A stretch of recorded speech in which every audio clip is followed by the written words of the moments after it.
I'm Alan Weiss, and this is The Writing on the Wall.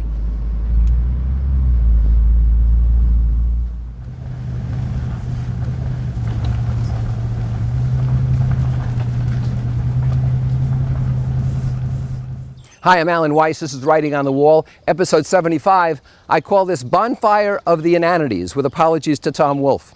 An inanity is something silly or stupid by definition. We've got too many of them. When you go to the multiplex over here, you give your ticket to the person, guarding the corridor, and that person says, rips the ticket and says, enjoy the show. Enjoy the show is an inanity. They don't mean it. They're thinking of something else. Why do they train them to say that? Because they're punished if they don't. I like it when you go to a restaurant and someone says, hello, I'm Richard, I'll be your server tonight.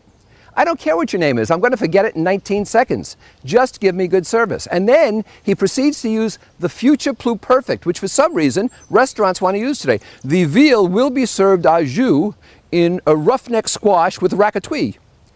I don't care how it will be served. When you bring it out here, what will it look like?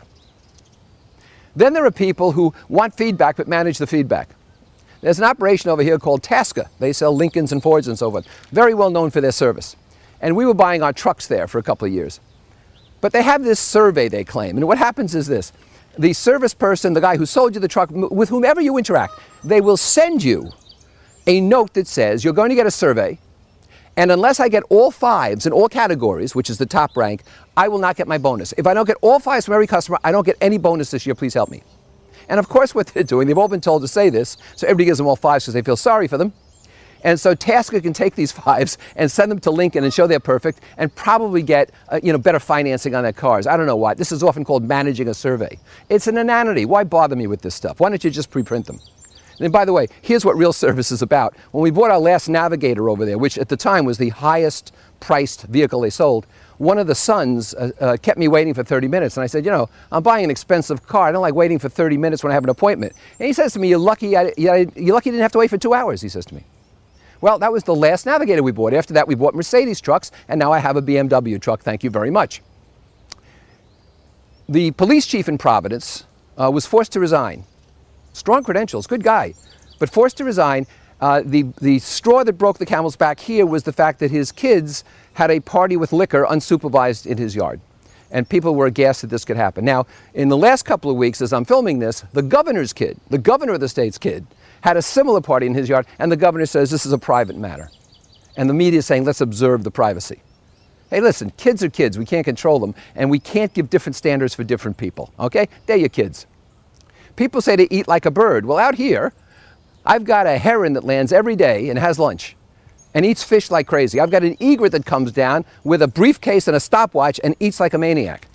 The eagle the other day flew over the hood of my car as we drove down the driveway with a fish in its talons bigger than Buddy Beagle. Birds don't eat like birds. Birds eat like gorillas.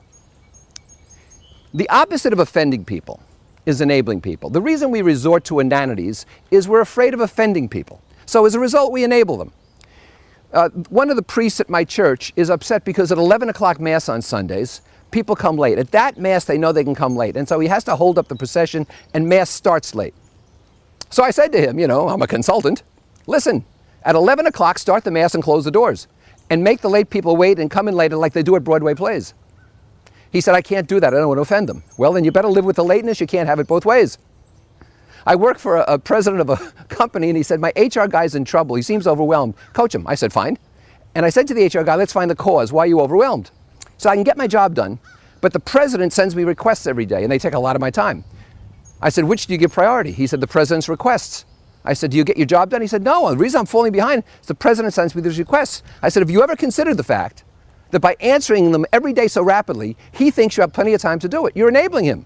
He thinks you're getting your job done and this. He said, what should I do? I said, go tell him to stop sending these requests or cut your job in half. Because if I have to tell him, you're going to look bad. When you refuse to confront family members over dysfunctional behavior, you don't want to offend them, you're enabling them. Don't tell me you're upset at someone's table manners or their stories or their rudeness if you never confront them. Either confront them or live with it. I'll tell you something about Koufax here. Koufax does not like being petted. First, he's a German Shepherd, and while they're affectionate with children and so forth, they don't like to be petted. And second, he's a white German Shepherd, so he's got these recessive genes. He does not like to be petted, and he lets you know that. He's going through some rehab after surgery, And the vet says to us, who's running the rehab, tell me how often his tail moves. How often does he wag his tail? I said, he doesn't wag his tail. He says, that's not a good sign. I said, he hasn't wagged his tail since he's a puppy. He's never wagged his tail. Bad sign. You got to look for the right things. Don't focus on inanities. Focus on the important things in life. Because if you try to pet him and he doesn't want to be petted, you're going to lose a finger.